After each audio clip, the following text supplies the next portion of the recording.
in a nutshell, libel tourism in this new globalized landscape is the use of laws that are, in essence, the mirror image of U.S. First Amendment protections to sue or bring cases against individuals who, in some way, shape, or form, have said something that someone doesn't like. And unfortunately, in more instances these days, the plaintiffs in these cases are people who look to suppress politically consequential information, corruption, political questions, security matters increasingly. And in these cases, they essentially forum shop. So the libel tourism idea basically means people are operating as a tourist to find the most plaintiff-friendly venue to pursue these cases. The venue that is most used these days is the British courts in London. It's not exclusive, but that's where you see most of these cases raised. Some of them make the news in significant ways. In essence, the burden is on the person who is sued to demonstrate that what they've asserted is truthful. So in essence, it's the reverse of what you would have in the US context. The big problem with this, not to go into enormous detail, is not so much the outcomes of these cases. The outcomes are problematic because in far too many cases, those who are sued are on the wrong side of the decisions. The problem is that the minute you're sued, you have to get counsel, and that's very expensive. So there are cases that are in the public domain, $50,000 US, $100,000, just to get started in defending yourself.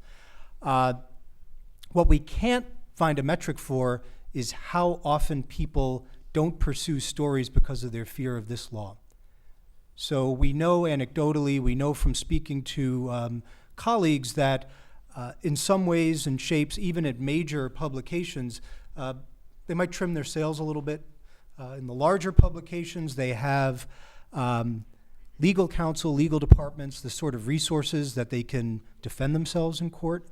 But for smaller publications, it's a much different game. And I'll give one example of a case in Ukraine that made the news. The Economist has done wonderful coverage on this case, and their ongoing coverage of the issues. They have very direct reasons for covering this. They too have been the objects of these suits, and they fight them fiercely to their great credit.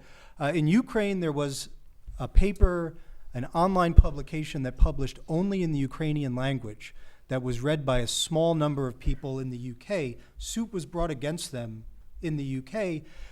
They immediately had to figure out what they were going to do. They don't have a legal team. They don't have the resources to do this. The message goes out. If a plaintiff can find a willing pair of ears in a British court, even if you have a very low profile within UK borders, if the courts, which have been willing to take jurisdiction, and many of these cases have done, if they're willing to take it, you've either got to go there and defend yourself, you've got to settle, which happens in many of these cases. It's a fairly circumscribed number of cases. If you want to take a look at someone who was known as the preeminent libel tourist, this is a gentleman who passed away last year. His name is Bin Mahfouz. He was a Saudi national who then moved to the UK. He had something on the order of 24 cases, all of which were dutifully listed on his website, which to many was a signal of the efforts he would take to chill speech.